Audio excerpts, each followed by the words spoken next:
গণ অভ্যুত্থান হয়েছে।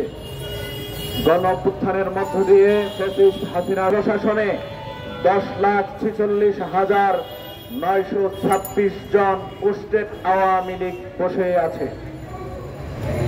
এই আওয়ামী লীগের দোসরদেরকে ক্ষমতার মস্তদে বসিয়ে রেখে কোনোভাবেই এদেশকে সংস্কার করা সম্ভব নয়। এদেশকে দ্বিতীয়বারের মতো নতুন বাংলাদেশ গড়ে তোলা সম্ভব নয়। আমি বলতে চাই, অন্তর্বর্তীকালীন সরকারের প্রধান ডক্টর মোহাম্মদ ইউনূস সাহেবকে আপনি সংস্কার করতে চান, আপনার উপদেষ্টারা সংস্কার করতে চায়। আপনারা কোন সংস্কার করছেন সেটি আমরা জানতে চাই। পলিথিন নিষিদ্ধ নাকি গাড়ির হরন নিষিদ্ধ আমরা জানতে চাই। এই পলিথিন নিষিদ্ধ আর গাড়ির হরন নিষিদ্ধ ছাড়া আপনাদের কোন সংস্কার এদেশের মানুষ দেখতে পায় নাই। বিগত সময়ে হাসিনা সরকার যেভাবে হুতুম পেঁচার মতো এদেশের প্রত্যেকটি জায়গায় রন্দে রন্দে বসেছিল, সেই জায়গাগুলো থেকে এখনো পর্যন্ত তাদেরকে সরাতে আপনারা ব্যর্থ হয়েছেন। আমরা মনে করি এই ব্যর্থতা যদি আপনাদের ধারাবাহিকতা চলতে থাকে, আপনাদের এই অন্তর্বর্তীকালীন সরকার উপড়ে পড়বে, আর আমরা সেটি হতে দিতে চাই না। আপনাদেরকে আমরা বসিয়েছি এই সরকারে, তাই আমাদের একটা দায়িত্ববোধ আছে। 24-এর গণ অভ্যুত্থানে এক রক্তক্ষয়ী যুদ্ধের মধ্য দিয়ে আপনাদের এই পদোন্নতি হয়েছে। আপনারা কেউ পলিটিক্যাল পারসন না, আপনাদেরকে দায়িত্ব দেওয়া হয়েছে সুষ্ঠু একটি নির্বাচনের দিকে এদেশকে ধাবিত করুন, একটি রোডম্যাপ ঘোষণা করুন। সেই জায়গা থেকে আপনারা সরে এসে আজকে আমাদের সচিবালয় পর্যন্ত নিরাপত্তা দিতে আপনারা ব্যর্থ হন। আমি স্বরাষ্ট্র উপদেষ্টাকে বলছি, আপনার এই দায়িত্বহীনতা আপনাকে অযোগ্য প্রমাণ করেছে, তাই আপনি নীতি নৈতিকতা হারিয়েছেন। এই উপদেষ্টার চেয়ারে বসার আপনি সেই জায়গা থেকে ব্যর্থ হয়েছেন। তাই বলবো, অবিলম্বে আপনি উপদেষ্টার চেয়ারকে পদত্যাগ করে সেই জায়গা থেকে পদত্যাগ করে যোগ্য একজন ব্যক্তির হাতে ক্ষমতা হস্তান্তর করুন।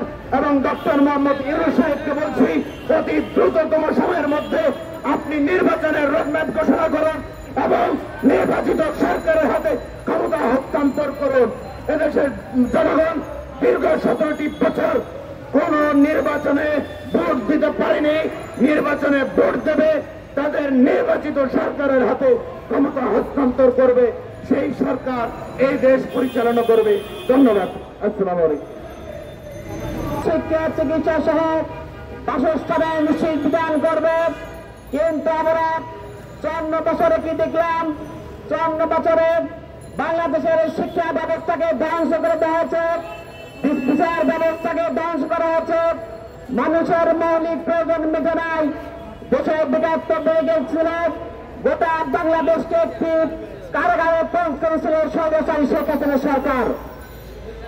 আজকে বাংলাদেশে ইতিমধ্যে আমাদের মাঝে বুঝার মধ্যে দিয়ে আজকে ভারতে বসে বাংলাদেশের বিরুদ্ধে ষড়যন্ত্র করছে। সচিবালয়ের মতো জায়গায় তারা আগুন দিয়েছে। কিভাবে আগুন দিল, সেখানে দায়িত্ব কারা ছিল, তাদেরকে খুঁজে বের করে রিমান্ডে নিয়ে কালো আয়নাগারে ঢুকে তাদেরকে তারা যে অপরাধ করেছে এদেরকে বের করতে হবে। বাংলাদেশে তারা আবার রাজনীতি করার সুযোগ করছে। আমি বলতে চাই, আপনাদের হাতে অতীত র্যাব ছিল, পুলিশ ছিল, বিডিআর ছিল, সদর বাহিনী ছিল, আপনারা টিকে থাকতে পারেন নাই। আপনারা বাংলাদেশে আর রাজনীতি করতে পারবেন না। বাংলাদেশের মাটিতে আপনাদের রাজনীতি করার কোনো অধিকার নেই। আজকে এই বলে আমি আমার সংক্ষিপ্ত শেষ করছি। নতুন বাংলাদেশ স্বপ্নের এই আশাবাদ ব্যক্ত করে আমি আমার আলোচনা শেষ করছি। আসসালামু আলাইকুম ওয়া রাহমাতুল্লাহ। দেশ বাঁচাও মানুষ বাঁচাও আন্দোলন কর্তৃক আয়োজিত আওয়ামী ফ্যাসিজমদের অরাজকতা নাশকতার বিরুদ্ধে আজকের যে নাগরিক সমাবেশ উপস্থিত আছেন বাংলাদেশ জাতীয়তাবাদী দল বিএনপির লাশবাতের লড়াকু সৈনিক সম্মানিত ভাইস চেয়ারম্যান জনাব শামসুজ্জামান দুদু ভাই, উপস্থিত আছেন দেশ বাঁচাও মানুষ বাঁচাও আন্দোলনের প্রতিষ্ঠাতা সভাপতি জনাব কে এম রকিবুল ইসলাম রিপন। উপস্থিত আছেন বাংলাদেশ লেবার পার্টির সম্মানিত সভাপতি সাধারণ সম্পাদক লাইন ফারুক রহমান শরীফ ভাই। উপস্থিত আছেন জিয়া কল্যাণ পরিষদের সম্মানিত খোকন ভাই সহ প্রিয় উপস্থিতি সাংবাদিক ভাইরা এবং প্রশাসনের ভাইরা, সবাইকে জানাচ্ছি বাংলাদেশ বেকার মুক্তি পরিষদের পক্ষ থেকে আন্তরিক শুভেচ্ছা অভিনন্দন। আমরা ঢাকার রাজপথে আজকে যেই সময় দাঁড়িয়েছি, আমরা যদি একটু পিছনের দিকে তাকাই, এই বাংলাদেশ আওয়ামী লীগ একটি লুটের দল, হাইজ্যাকের দল এবং গণহত্যাকারী অগ্নিসংযোগের দল। আমরা দেখেছি 1971 সালে এই দেশের কৃষক শ্রমিক জনতা যুদ্ধ করেছে, রক্ত দিয়েছে, জীবন দিয়েছে, কিন্তু শেখ পরিবারের একটি মানুষও এই রাজপথে 71 যুদ্ধ করেনি, একটি সদস্য মারা যায়নি বা একটি সদস্য রক্ত দেয়নি। প্রিয় ভাইরা, তারা এই ভারতে বসে 71 সালের যুদ্ধ দেখেছে, সাধারণ জনগণ যুদ্ধ জয় হয় নাকি পরাজয় হয়।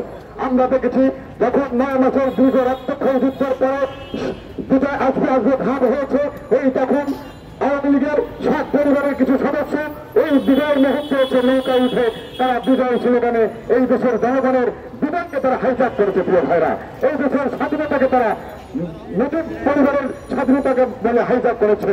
আমরা দেখেছি এই 71 হাইজ্যাক থেকে শুরু করে আজ 24 বিপ্লব পর্যন্ত তারা যে গণহত্যা, লুটপাট এবং গণহত্যার মাধ্যমে যে অগ্নিসংযোগ করেছে, এই দেশের মানুষের উপর যে স্টিম রোলার চালিয়েছে, তার প্রমাণ আমরা দেখেছি বিগত 16 বছরে চূড়ান্ত গণহত্যার মাধ্যমে। আমরা দেখেছি বিগত 3টি হত্যা হয়েছে, একটি হচ্ছে হেফাজতে ইসলামের হত্যা ৭৭, আর একটি হচ্ছে পিলখানার গণহত্যা, আপনার দেশপ্রেমিক সৈনিকদের হত্যা করেছে, এছাড়া 24-এ ছাত্র জনতাকে হত্যা করেছে। তার মানে আমরা বুঝতে পারলাম আওয়ামী লীগ বাংলাদেশের কোন দেশপ্রেমিক রাজনৈতিক দল নয়, এটি হচ্ছে এদেশের দেশপ্রেমিক মানুষকে হত্যার রাজনৈতিক দল। একটি এদেশের মানুষকে তারা হত্যা করে অগ্নিসংযোগ করে তারা এই দেশের ক্ষমতায় টিকে থাকার চেষ্টা করেছে। প্রিয় ভাইরা, তারা ওই দেশের মতো প্রেসক্রিপশনে এদেশে তারা দাসী রাজত্ব পরিণত করেছে, নৈরাজ্য পরিণত করেছে। আমরা আজকের যে বিপ্লবোত্তর সরকার ডক্টর মোহাম্মদ ইউনূস সরকার পরিচালিত করছে, এদেশের ছাত্র জনতার 2000 জীবনের বিনিময়ে অর্ধলক্ষাধিক মানুষ আহত এবং রক্তের বিনিময়ে অর্জিত 24-এর বিপ্লব আজও তারা ব্যক্ত করার জন্য পথে প্রান্তরে অনিত গণিতে কাজ করে যাচ্ছে। প্রিয় ভাইরা, তারপর আমরা দেখলাম সেই 25 ডিসেম্বর সচিবালয়ের মতো জায়গায় তারা অগ্নিসংযোগ করেছে। আমরা স্পষ্ট করে বলে দিতে চাই, এই আওয়ামী প্রতাত্তাদের, আওয়ামী দূষকদের ওই সচিবালয়ের চেয়ারে বছরকে আপনি ডক্টর ইউনূস কখনো দেশ পরিচালনা করতে পারবেন না।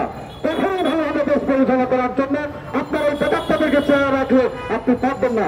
আমরা অবিরত আজকের এই সমাবেশ থেকে দেখতে চাই আওয়ামী লীগের দেশে যেখানে আছে অঞ্চলের যে চেয়ারে বসে আছে, অবিরত এদেরকে উৎখাত করতে হবে। তারপর একটি সুনির্দিষ্ট সংস্কারের মাধ্যমে অল্প সময়ের মধ্যে একটি নির্বাচনের ব্যবস্থা করতে হবে। আর এই নির্বাচনের মাধ্যমে এদেশের মানুষের যে জন আকাঙ্ক্ষা, দীর্ঘদিনের 16 বছরের লড়াই সংগ্রাম, যে একটি নির্বাচিত সরকার আমরা ভোট দেব, ভোটের মাধ্যমে নির্বাচিত একটি সরকার পাবো, সেই আকাঙ্ক্ষাকে আপনারা প্রাধান্য দিবেন এবং নির্বাচিত সরকারের হাতে ক্ষমতা হস্তান্তর করে এদেশকে একটি সুন্দর সুললিত পরিবেশ সৃষ্টি করে আপনারা দায়িত্ব থেকে পদত্যাগ করবেন। আমরা এই আশাবাদ ব্যক্ত করে আজকে যারা উপস্থিত হয়েছেন সবাইকে আমার বেকার মুক্তি পরিষদের পক্ষ থেকে আবারও শ্রদ্ধা এবং সালাম জানিয়ে বিদায় দিচ্ছি। দেখা হবে রাজপথে, দেখা হবে স্লোগানে। আসসালামু আলাইকুম ওয়া রাহমাতুল্লাহ। আন্দোলনের আজকের এই সমাবেশে প্রধান অতিথি হিসেবে উপস্থিত আছেন মানুষের নেতা, আন্দোলন সংগ্রামের দিক নির্দেশক, বিএনপির কেন্দ্রীয় ভাইস চেয়ারম্যান জনাব শামসুজ্জামান দুদু ভাই, আজকের সভার সভাপতি প্রিয় সহযোদ্ধা রকিবুল ইসলাম রিপন এবং লেবার পার্টির সভাপতি ফারুক রহমান, জ্যোতি আভা সহ আমাদের কমিশনার এবং অঙ্গ সহযোগী সংগঠনের নেতৃবৃন্দ, সাথী ভাই এবং সাংবাদিক ভাই বোনেরা, আপনারা শুভেচ্ছা অভিনন্দন গ্রহণ করুন। আসলে আমরা এই দেশ বাঁচা মানুষ বাঁচা আন্দোলনের ব্যানারে বিগত আন্দোলন সংগ্রামে দেশ জাতির কল্যাণে যে সমস্ত কর্মসূচি পালন করে আসছে, এটা আসলে অত্যন্ত গুরুত্ববহ, যা আমি মনে করি আজকে আমরা বিগত সরকারের অর্থাৎ বেশিবাদ এবং বসিটি বেগমদের শাসনে আমরা যখন রাজপথে আন্দোলন সংগ্রাম করেছি, আমরা তখন স্বাধীন মুক্তভাবে কথা বলার স্বাধীনতা হারিয়ে ফেলেছি। আমাদেরকে মিথ্যা মামলা দিয়ে গ্রেপ্তার করে, নির্যাতন করে, নিপীড়ন করে এই বেশিবাদ এবং বসিটি বেগম পলায়নকারী শেখ হাসিনার দোসররা আমাদেরকে রাতে ঘুমাতে দেয়নি বাসা বাড়িতে। আজকে তারা এবং তাদের দোসররা কিভাবে বিভিন্ন সংস্থা, বিভিন্ন মন্ত্রণালয় তারা এখনো প্রহরিত আছে। আমি স্পষ্টভাবে বলে দিতে চাই, এই তত্ত্বাবধায়ক অন্তর্বর্তীকালীন সরকারের প্রধান উপদেষ্টা সহ যারা উপদেষ্টা মন্ডলী আছে তাদেরকে বলে দিতে চাই, আমরা কি জন্য গণ অভ্যুত্থান ঘটিয়েছি, আমরা কি জন্য দ্বিতীয় স্বাধীনতা এনেছি। আজকে স্বাধীনতা গণ অভ্যুত্থান যদি ম্লান হয়ে যায়, ব্যর্থ হয়ে যায়, তাহলে এটার দায়ভার কিন্তু আপনাদেরকে নিতে হবে। আমরা বলে দিয়েছিলাম এবং দেশ নায়ক তারেক রহমান বলেছে যে রাষ্ট্র সংস্কার, রাষ্ট্র মেরামত, রাষ্ট্র সংস্কার, রাষ্ট্র মেরামত যদি না হয় তাহলে আপনারা ব্যর্থ হওয়া মানে এদেশের রাজনৈতিক দল ব্যর্থ হওয়া। সেই দিন আমরা দেখেছি আমার কিছু বন্ধুরা আজকে রাজনৈতিক সমাবেশে আমাদের সাথে যোগ্য আন্দোলনের তারা অংশগ্রহণ করেছিল। আজকে একটি গোষ্ঠী বিএনপিকে অর্থাৎ বিএনপির ভাবমূর্তি ক্ষুণ্ণ করার জন্য তারা বিভিন্নভাবে এনিয়ে বিনিয়ে কথা বলছে। আপনারা তো আমাদের সাথে আন্দোলনে ছিলেন, আজকে আপনারা গোলাখালিতে মাছ স্বীকার করবেন না।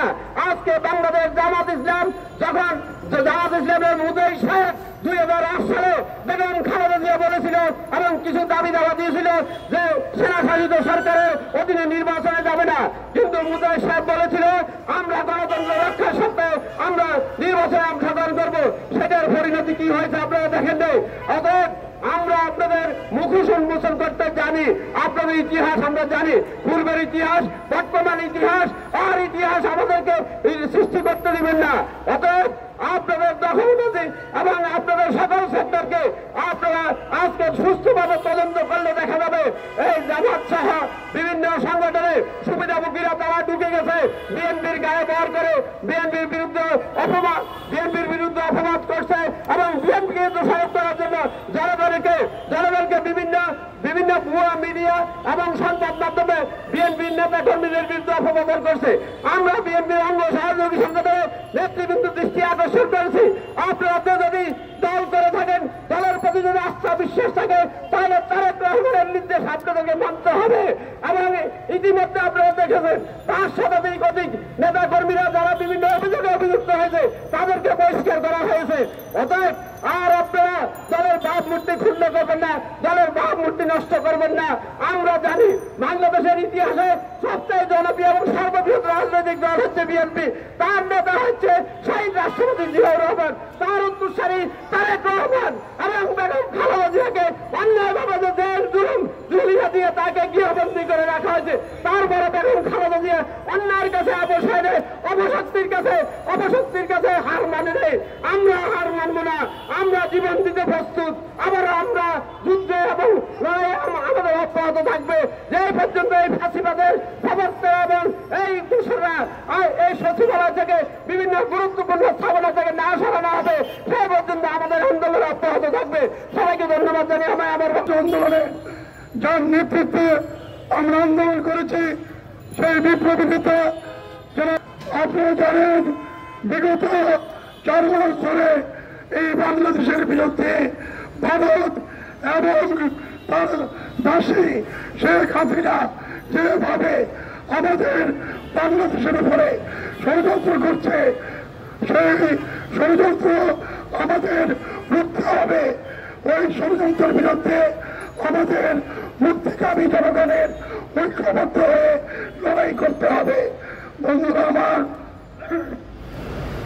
অবতরণ বিগত কয়েকদিনে সচিবালয়ের মতো একটি স্পর্শকাতর প্রতিষ্ঠানীয় আগুন জ্বালিয়ে দেওয়া হয়েছে। কেন? চোরদের সেই প্রমাণপত্র জ্বালিয়ে দেওয়ার জন্য। বন্ধুরা আমার, তাই আমাদের ঐক্যবদ্ধভাবে এই ষড়যন্ত্র শেখ হাসিনার ডাইনি কান্দাগিনী পিতাসিনী হাসিনার বিরুদ্ধে আমাদের ঐক্যবদ্ধ হয়ে সকল সময় মাঠে আছেন, আন্দোলনে আছেন। আমরা যখনই তাকে ডাকি তখনই পাই। সেই নেতা ভাইস চেয়ারম্যান শামসুজ্জামান দুদু ভাই, অন্যান্য নেতৃবৃন্দ এবং আমার সমবায় দলের সহকর্মীবৃন্দ এবং ইলেকট্রিক এবং প্রিন্ট মিডিয়ার ভাই ও বোনেরা, আসসালামু আলাইকুম। আমি প্রথমেই আপনাদের সালাম জানাচ্ছি এবং সেই সাথে সাথে বলতে চাই যে সামনেই নববর্ষ, তাই আগাম নববর্ষের শুভেচ্ছা জানাচ্ছি। আপনারা জানেন আজকে আমাদের দেশের যে পরিস্থিতি, সেই পরিস্থিতি শেখ হাসিনাই শুধু শুরু করে নাই, এটা শুরু করেছিল শেখ মুজিবুর রহমান সাহেব। তিনি দেশে আসার পরেই সমস্ত পত্রিকা বন্ধ করে দিয়ে 4টি পত্রিকা রেখেছিলেন। এমনকি তিনি হেলিকপ্টারে করে ব্যালট বক্স নিয়ে এসে সদস্য বানিয়েছিলেন। এই যে দুর্নীতি, স্বজনপ্রীতি এবং একনায়কত্ব শুরু করেছিলেন শেখ মুজিবুর রহমান, তার ধারাবাহিকতায় তার মেয়ে কি করতে পারে সেটা তো বোঝাই যাচ্ছে। আপনারা জানেন শেখ হাসিনা যখন বিএনপি ক্ষমতায় ছিল তখন বিএনপিকে বলেছিল 1 মিনিটও শান্তিতে থাকতে দেবে না, এবং করেছেও তাই। তারা 1 মিনিটও সত্যিকার অর্থেই শান্তিতে থাকতে দেয়নি। সবসময় জ্বালা পোড়াও আগুন দিয়ে, বাসে আগুন, যেখানে সেখানে আগুন দিয়ে তারা বিভিন্নভাবে অরাজকতা সৃষ্টি করে বিএনপিকে সবসময় সমস্যায় রেখেছিল। এবং তারা যে আগুন সন্ত্রাস করেছিল সেটাকে তারা পরবর্তী টাইমে মিথ্যা অপবাদ দিয়েছিল বিএনপিকে। বিএনপি কখনো গণতন্ত্রের পথে অন্তরায় নয়, গণতন্ত্রের জন্য সবসময় বিএনপি লড়াই করেছে এবং করে যাচ্ছে। আপনারা জানেন বেগম খালেদা জিয়া এই গণতন্ত্র লড়াইয়ের জন্য দীর্ঘ জেল খেটেছেন এবং মৃত্যুর পথযাত্রী হয়ে তিনি অন্যায়ভাবে অত্যাচার মুখ বুজে সহ্য করেছিলেন। তাই আমি বলতে চাই, শেখ হাসিনা যেভাবে অত্যাচার করেছে, ব্যাংক শূন্য করেছে, রিজার্ভ শূন্য করেছে, লুটপাট করেছে, আজকে যে মেট্রো রেলের কথা বলা হয় যে তিনি নাকি মেট্রো রেল করেছেন, উন্নতি করেছেন, এটা কাদের টাকা? জাপানের টাকা করেছেন। পদ্মা সেতু কাদের টাকায়? চীন করে দিয়েছে। এবং এইরকম টানেল, সেই টানেল কে করেছে? এটাও করেছে চীন।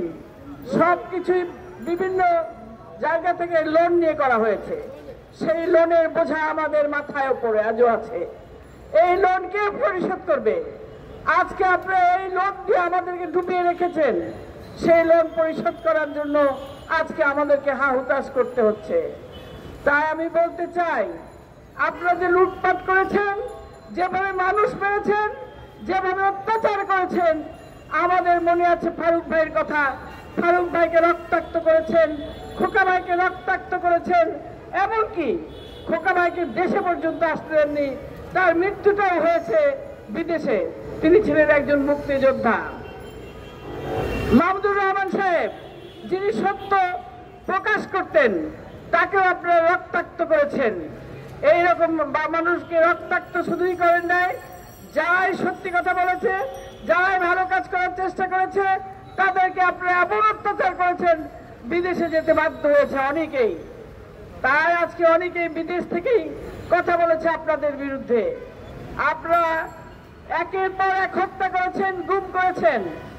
সেই গুমের খবর মানুষ যদি বলতে যায়, তাদেরকে হয়রানি করেছেন। এই যে আপনাদের অত্যাচার, এই যে আয়না ঘর, মানুষকে কথা বলতে দেন নাই, মানুষ ভয়ের চোটে কোনো মিছিল মিটিং করতে পারে নাই, চুপচাপ করে যাওটুকু করেছে তা আপনারা অ্যারেস্ট করে নিয়ে যে আমাদেরকে জেলে রেখেছেন। আর সেই জেলের পরিস্থিতি কি ভয়াবহ! খাবার ভাতটা দিত এমন চালের, যে চাল কোথা থেকে নিয়ে এসছে আমরা জানি না। চালের ভাতটা খাওয়া যায় না, কোনো জিনিস কেনা যেত না, যেটুকু পাওয়া যেত গন্ধ, দুর্গন্ধযুক্ত। এই ধরনের অবস্থার মধ্যে দিয়ে আমরা থেকেছি। আর যারা আয়না ঘরে ছিল তাদের কথা তো সকলে আপনারা জানেনই। তাই আমি বলতে চাই, আপনাদের সেই অত্যাচার, অবিচার, এগুলোর আজকে আপনাদের জন্য প্রস্তুত থাকতে হবে। তাই এই সরকারকে বলতে চাই, আপনারা যে কমিশনগুলো করছেন, রাজনীতিবিদদের সঙ্গে একটা পরিচয় ভালোভাবে আলোচনা করে করছেন না। এই কমিশনগুলোতে বেশিরভাগ আমলা রয়েছে। এই আমলা যদি থাকে তাহলে কিভাবে এগুলো সুষ্ঠু বিচার বা তদন্ত বা সংস্কার হবে?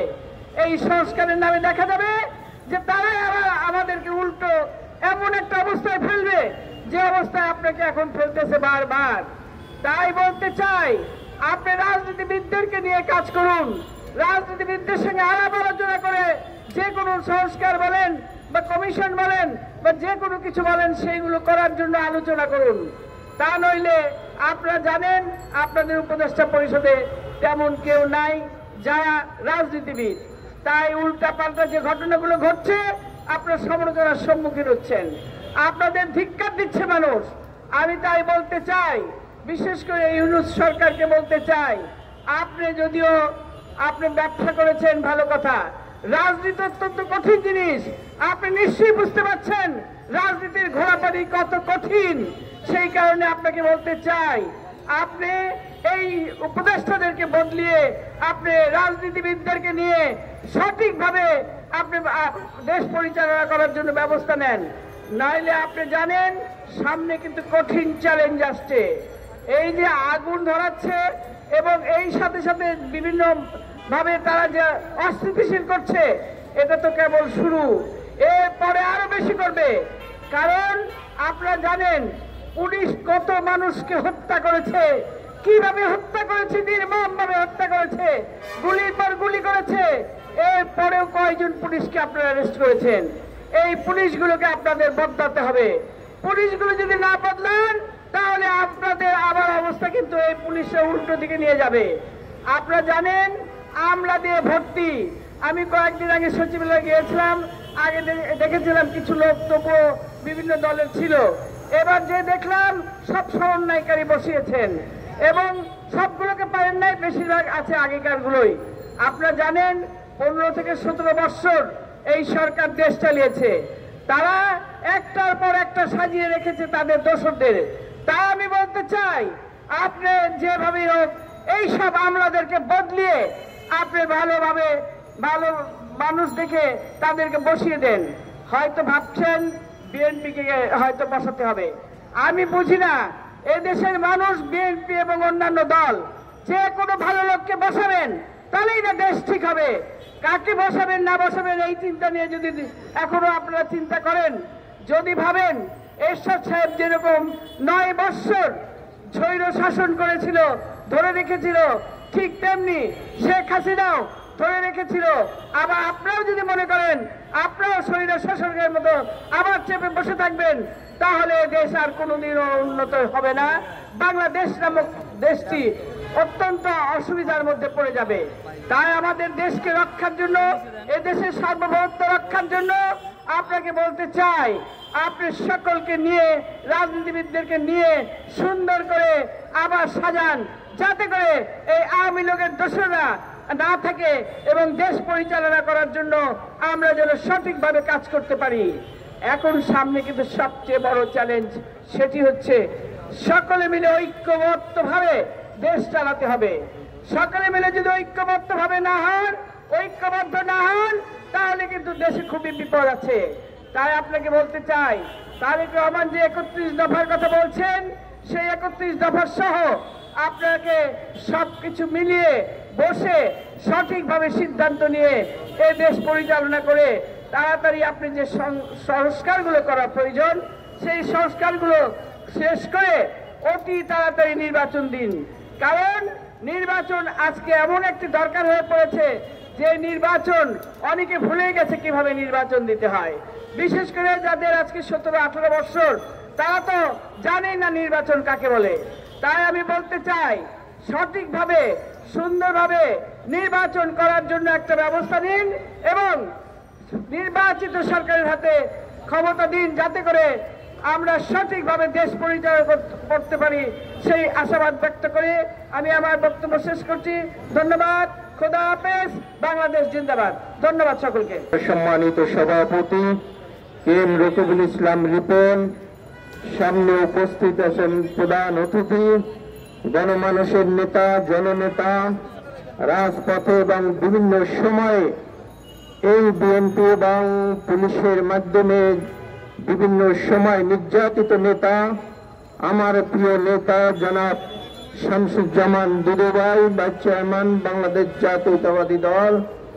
আরো একজন উপস্থিত আছেন বীর মুক্তিযোদ্ধা এবং বেগম খালেদা জিয়ার উপদেষ্টা জনাব আব্দুল সালাম ভাই, এবং আরো উপস্থিত আছেন এখানে বিএনপির অন্যতম এবং সমবায় দলের সম্মানিত সভাপতি অধ্যাপক জ্যোতি আপা এবং অন্যান্য নেতৃবৃন্দকে আমি সালাম জানিয়ে, শ্রদ্ধা জানিয়ে আমি দুইটি কথা বলে শেষ করব।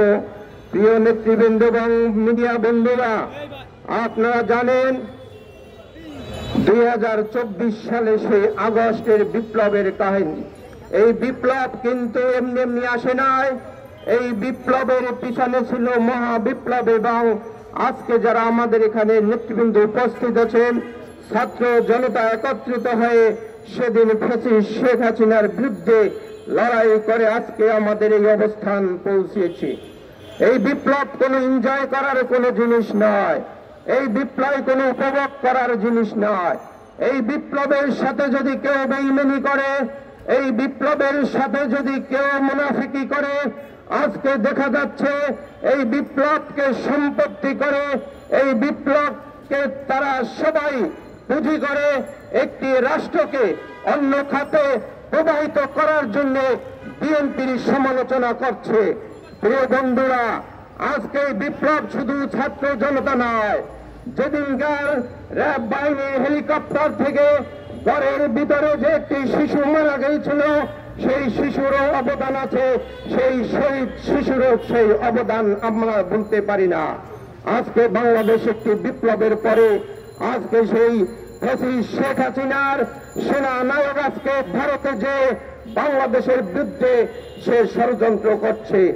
এই গণহত্যাকারী, মানবতা হত্যাকারী, বাংলাদেশের একমাত্র স্বৈরাচার মরহুম শেখ মুজিবুর রহমানের কন্যা আজকে বাংলাদেশকে একটি নৈরাজ্য করার জন্য 17 বছর যেভাবে ভারতকে বিলিয়ে দিয়েছে, আবারও সেই ভারতে আশ্রয় নিয়ে বাংলাদেশকে একটি ষড়যন্ত্রের জন্য তারা সবসময় তার দোষকদের নিয়ে কাজ করে যাচ্ছে। প্রিয় বন্ধুরা, এই আমাদের পাশেই প্রশাসনের সবচেয়ে সংরক্ষিত একটি জায়গা বাংলাদেশ সচিবালয়। এই সচিবালয় কিভাবে আগুন লাগে, যেখানে সর্বোচ্চ বাংলাদেশের প্রশাসনের সমস্ত নথিপত্র সংরক্ষিত থাকে। আমি এই সরকারে শুধু বলতে চাই, আজকে শুধু অন্তর্বর্তীকালীন সরকার, আপনারা শুধু ওই সংস্কার বলে চিৎকার করতেছেন, কিন্তু বাংলাদেশের যত মূল্যবান স্থাপনা আছে সেদিকে আপনারা খেয়াল রাখতেছেন না। আজকে বাংলাদেশের আইন শৃঙ্খলা অত্যাধিক অবনতি।